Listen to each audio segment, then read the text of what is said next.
meus amigos, acabei de elaborar um artigo cujo título é As condições exigidas para acabar com a quarentena contra o coronavírus no Brasil. Eu achei importante produzir esse artigo exatamente diante da possibilidade de que haja uma flexibilização na quarentena que está em vigor no país. Eu decidi pesquisar sobre a utilização da quarentena em vários países do mundo para identificar quais são as condicionantes para que a quarentena ela seja flexibilizada a partir do momento em que a quarentena deva ser flexibilizada. As conclusões que eu cheguei foram as seguintes: a retomada das atividades normais exigirá a superação do pico de infectados com o novo coronavírus e a realização de testes de imunidade abrangentes. Em outras palavras, a flexibilização requer fundamentalmente que haja superação do pico de infectados, coisa que no caso do Brasil não aconteceu, e que haja a realização de testes de imunidades abrangentes, ou seja, que toda a população seja objeto de uma avaliação do seu estado de saúde com relação ao vírus. Todos nós sabemos que a estratégia de isolamento social total da população não visa apenas evitar que as pessoas contraiam o coronavírus, mas também para evitar que não se tenha um grande contingente da população contaminado ao mesmo tempo, de tal sorte que isso sobrecarregue o sistema de saúde. Então, além de evitar que as pessoas contraiam a doença, o isolamento social total ou o distanciamento social em vigor atualmente, ele tem esses dois objetivos. Primeiro, evitar que as pessoas contraiam a doença, e segundo, que não sobrecarregue o sistema de saúde, que pode entrar em colapso, como aconteceu na Itália e na Espanha. E está ameaçando também entrar em colapso nos Estados Unidos. Fala-se muito sobre a superação do pico da curva de infecções, como uma linha limítrofe a partir da qual se poderia começar a pensar em relaxar as restrições impostas pelo isolamento social. No Brasil, por exemplo, como a curva de infectados está na subida, ainda não atingiu o pico, com o número de casos aumentando a cada dia, só poderia haver flexibilização no isolamento social quando ultrapassado o pico. Quando ultrapassado o pico, repito, o número de infectados passasse a cair progressivamente. Ou seja, depois de ultrapassado o pico, houvesse uma queda progressiva do número de infectados. Ninguém é capaz de dizer em qual momento dessa queda de contaminados seria seguro suspender a quarentena. Isto eu constatei a partir da leitura das pesquisas que realizei sobre as políticas adotadas em vários países do mundo. Até agora, o único país que realmente subiu e desceu a curva de contaminados foi a China, onde o alívio da quarentena só chegou depois de 2 ou 3 semanas, sem registro de novos casos, e com cerca de 70% da população imune. Essa constatação foi obtida a partir de testes exaustivos realizados para identificar exatamente quem está contaminado e não. Além de gradativa, a liberação não deverá ser nacional, ou seja, ela tem que ser analisada local por local, região por região. E o tempo pela frente pode ser maior do que o desejado. Então, essa flexibilização ela não deve ser abrupta, ela tem que ser progressiva, de modo que isso demanda um certo tempo.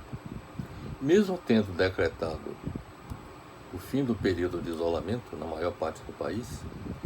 Na China, por exemplo, o governo mantém controle estrito sobre cidadãos e a liberação é gradativa.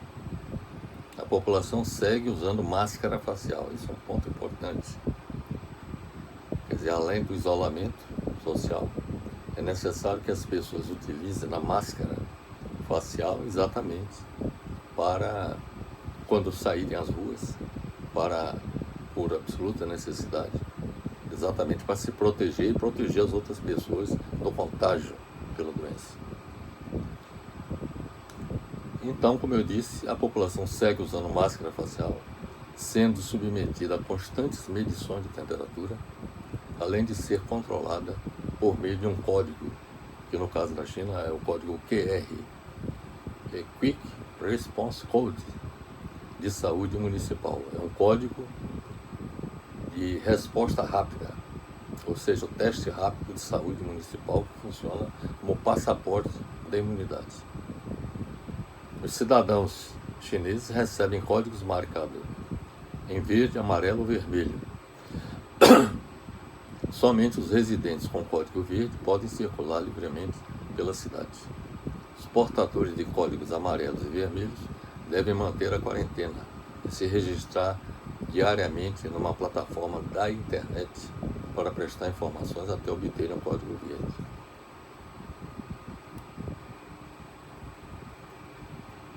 O primeiro passo para se pensar em sair da quarentena é dispor de dados confiáveis de infectados. No Brasil, existe uma falha muito grande. Os dados disponíveis não são suficientes, o que não ocorre hoje no Brasil, como eu já disse. Enquanto não houver disponibilidade de dados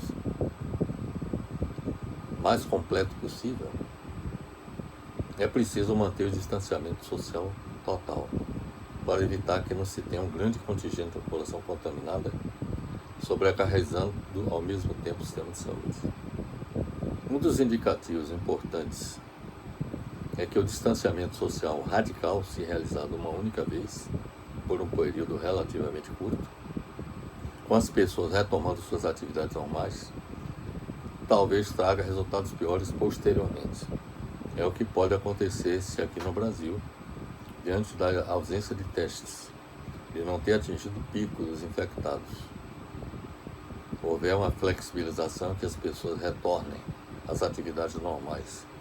Isso pode fazer com que haja uma grande população de pessoas suscetíveis ao vírus, infectadas pelo vírus, sem que haja a chance de que algumas delas desenvolvam defesas contra o vírus. Estratégias intermitentes de distanciamento social podem ser empregadas até 2022, se não houver antibióticos para a cura de pacientes e de vacinas para a imunização da população, a fim de evitar que o novo coronavírus continue a colocar em risco o sistema de saúde mundo afora. Isso é uma constatação realizada por pesquisadores da Universidade de Harvard, nos Estados Unidos.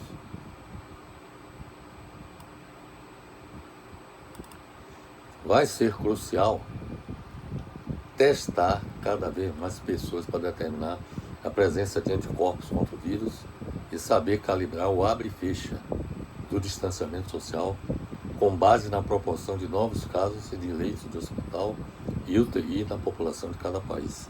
Eles destacam vários infectologistas. Isso, pela pesquisa que nós realizamos, nós constatamos esse fato. Será bastante arriscado, portanto, o isolamento social sem que a população brasileira seja testada maciçamente para obter dados sobre o seu estado de infecção. Haja vista a necessidade de que também haja a disponibilidade de antibióticos para a cura de pessoas infectadas e de vacinas para imunizar as pessoas da doença. Repetindo, será bastante arriscado flexibilizar o isolamento social sem que a população brasileira seja testada maciçamente para obter dados sobre seu estado de infecção, haja disponibilidade de antibióticos para a cura de pessoas infectadas e de vacinas para imunizar as pessoas da doença. No momento não há nenhum medicamento, nenhum antibiótico capaz de fazer frente ao vírus. Não há, segundo a Organização Mundial de Saúde, não há nenhum antibiótico, nenhum medicamento que cure as pessoas ainda. Da mesma forma de vacinas, para que essas pessoas possam ser imunizadas. Até o surgimento de antibióticos e vacinas, a flexibilização do isolamento social só deverá ocorrer de forma intermitente, quando forem identificadas as pessoas infectadas e as não infectadas, liberando estas últimas para retomar suas atividades e manter isoladas as primeiras. Na Alemanha, por exemplo, a flexibilização do isolamento social já está acontecendo, simplesmente porque a população alemã está sendo testada continuamente e, na medida que as pessoas demonstram não estar infectadas, elas são liberadas para circular, evidentemente respeitando determinadas regras estabelecidas. Uma outra exigência é de que, testada a pessoa, constatada que a pessoa, a partir do teste, apresenta o vírus, essa pessoa então seria isolada. Então essa é a política que está sendo adotada na Alemanha e que está sendo adotada também na China. Então, meus amigos, essas são as informações que eu queria lhes prestar. E isso faz parte do conteúdo do nosso próximo artigo a ser publicado em vários websites da internet no Brasil e fora do Brasil. Meu abraço fraternal, saúde e boa sorte em sua caminhada, sobretudo no confronto com o coronavírus.